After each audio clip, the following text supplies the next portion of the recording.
پیغمبر اکرم صلی اللہ علیہ وسلم کا علی کے یہاں آنا جانا ایسا تھا کہ روزانہ ہی ان سے ملاقات کرتے تھے۔ زید بن ثابت نے امام سے کہا،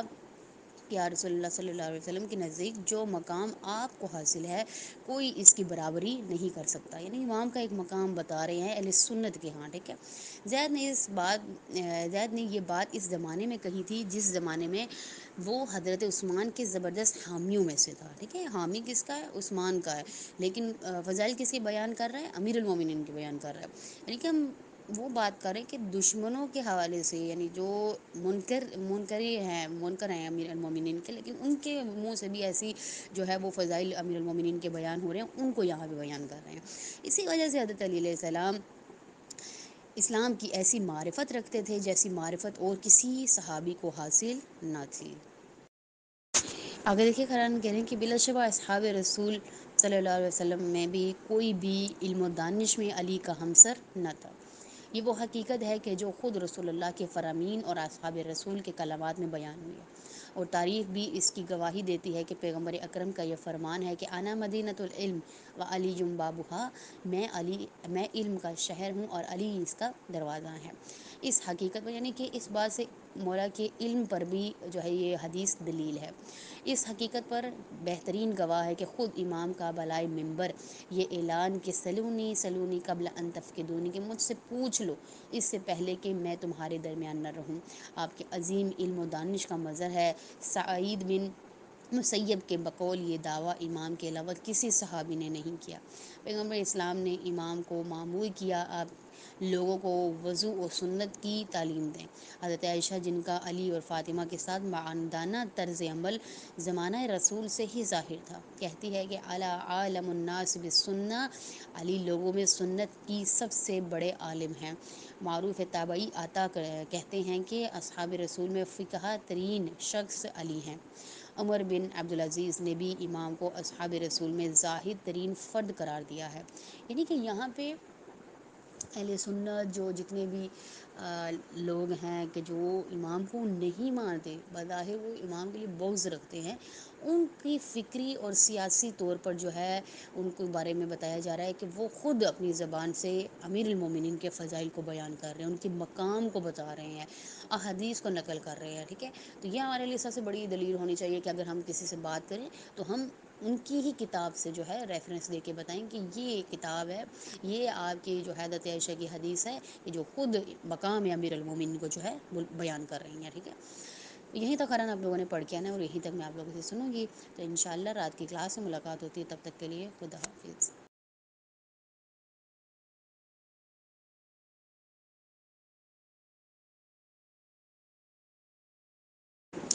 آگے یہ قرآن اگلا پیج حضرت علی علیہ السلام فرماتے ہیں کہ مجھے جب کبھی کسی ایسی بات کا سامنا ہوتا جس کا مجھے علم نہ ہوتا تو اس کے بارے میں رسول اللہ صلی اللہ علیہ وسلم سے سوال کرتا اور ان کے جواب کو اپنے ذہن میں محفوظ رکھتا۔ یہ فرمایا کہ میں نے جو کچھ رسول اللہ سے سنا اسے حفظ کر لیا اور کبھی کسی چیز کو نہیں بھولا۔ امام نے ایک خط میں تحریر فرمایا اور امام فرماتے ہیں کہ میں اور رسول اللہ ایک درخت سے نکلی ہوئی دو شاخوں اور بازو سے جڑے ہوئے ہاتھ کی مانند ہیں۔ امام فرماتے ہیں کہ میں پیغمبر کے پیچھے اس طرح چلا کرتا تھا جیسے اونٹنی کا بچہ اپنی ماں کے پیچھے چلا کرتا ہے۔ اس فرماتے ہیں کہ میں نے ایک لمحے کے لیے بھی خدا اور اس کے رسول کی مخالفت نہیں کی۔ اعلان براعت کے موقع پر اللہ نے اپنے رسول سے فرمایا یہ پیغام آپ خود لوگوں کو پہنچائیں یا ایسا شخص پہنچائے جو آپ جیسا ہو۔ اس لیے رسول صلی اللہ علیہ وسلم نے ابو بکر کو راستے سے واپس بلا کر وہ پیغام حضرت علیہ السلام کے حوالے کیا اور وہ حج اکبر کے دن اسے لوگوں کو سنائیں۔ یعنی کہ بالکل، یعنی یہاں بیان کیا جا رہا ہے کہ رسول خدا جیسا، یعنی وہ خود رسول خدا ہو یا رسول خدا جیسا ہو، تو ان جیسا صرف امیر المومنین تھے کہ ان کو بھیجا۔ امام کے خطبہ خاصہ میں رسول اللہ کے ساتھ اپنی قرابت کے بارے میں انتہائی خوبصورت جملے ارشاد فرماتے ہیں کہ امام رسول اللہ سے اس قدر نزدیک تھے کہ فرماتے ہیں کہ خدا کی قسم کوئی آیت نازل نہیں ہوئی جس کے متعلق میں یہ نہ جانتا کہ وہ کس بارے میں ہے اور کہاں نازل ہوئی۔ یعنی کہ جب رسول اللہ پہ آیات نازل ہوتی تھی جبرائیل آیات لے کر آتے تھے تو جو رسول خدا تھے اور امیر المومنین تھے وہ اس آیت کو دیکھتے تھے، جب آیت پڑھی جاتی تھی نازل ہوتی تھی تو خود جو ہے امیر المومنین آیت کو سنا کرتے تھے۔ ابن عباس کہتے ہیں کہ خداوند عالم نے کوئی سورہ ایسی نازل نہیں کی جس کے امیر و شریف علی نہ ہوں، ٹھیک ہے۔ اللہ تعالیٰ نے اصحاب رسول کی سرزنش کی، لیکن علی کا ذکر سوائے اچھائی کے کسی اور طرح سے نہیں کیا۔ احمد بن حنبل حضرت علی کے قسیم النار والجنہ یعنی جنت و جہنم تقسیم کرنے والا، ٹھیک ہے، یعنی کہ یہ ایک قول ہے احمد بن حنبل کا، جنہوں نے کہا، یہ شعر پڑھا کہ علی جو ہے وہ جنت اور جہنم کو تقسیم کرنے والے ہیں، یعنی علی کی محبت ہی جنت دے گی اور علی کا بغض ہی جہنم کو جو ہے وہ جہنم تک پہنچائے گا۔ تو یہی جو ہے اشعار کی صورت میں احمد بن حنبل کون ہے؟ اہل سنت کے راغب، وہ کہہ رہے ہیں، ٹھیک ہے، کہہ رہے ہیں کہ جنت و جہنم کو تقسیم کرنے والے ہونے پر تعجب کا اظہار کرنے والے لوگوں کے بارے میں کہتے ہیں کہ کیا یہ روایت نہیں کی گئی کہ رسول خدا صلی اللہ علیہ وسلم نے حضرت علی سے فرمایا ہے کہ لا یحبک الا المؤمن ولا یبغضک الا منافق، یعنی آپ سے صرف مومن ہی محبت کرے گا اور آپ سے صرف منافق ہی بغض رکھے گا۔ لوگوں نے کہا کہ ہاں، تو انہوں نے کہا کہ کیونکہ مومن کا مقام بہشت اور منافق کا مقام ٹھکانہ، وہ جو ٹھکانہ ہے وہ جہنم ہے، لہذا علی جنت و جہنم کو تقسیم کرنے والے ہیں۔ عمر بن عبدالعزیز نے کہا کہ اگر یہ نہ سمجھ لوگ ان باتوں سے آگاہ ہوتے کہ جو علی کے بارے میں جانتے ہیں تو ان میں سے دو آدمی بھی ہماری پیروی نہ کرتے۔ سلمان کہا کرتے تھے کہ اگر تمہارے درمیان سے علی اٹھ گئے تو کوئی نہیں رہے گا جو تمہارے رسول کے راز تمہیں بتا سکے۔ ابن ابی الحدید نے بالکل ٹھیک کہا کہ کسی نے بھی ابو طالب اور ان کے بیٹوں علی اور جعفر کی طرح رسول اللہ صلی اللہ علیہ وسلم کی مدد نہیں کی۔ ایک مرتبہ جب کسی نے کسی مسئلے پر رسول اللہ سے علی کی شکایت کی تو آپ نے 3 مرتبہ فرمایا علی کو کچھ نہ کہو، کیونکہ فإن علیٰ منی وأنا منہ وہو ولی کل مومن، یعنی علی مجھ سے ہے، میں علی سے ہوں اور وہ ہر مومن کے ولی ہیں۔ حضرت علی نے شب ہجرت نبی کریم صلی اللہ علیہ وسلم کی جان بچائی، جنگ بدر میں تقریباً 30 مشرکوں کو قتل کیا،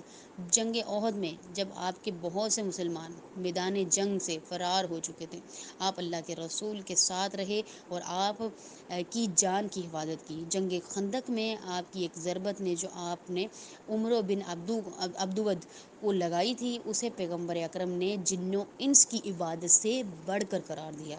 اسی ضربت کی وجہ سے دشمن کو شکست کا سامنا کرنا پڑا تھا اور اسلام کی فتح ہوئی تھی۔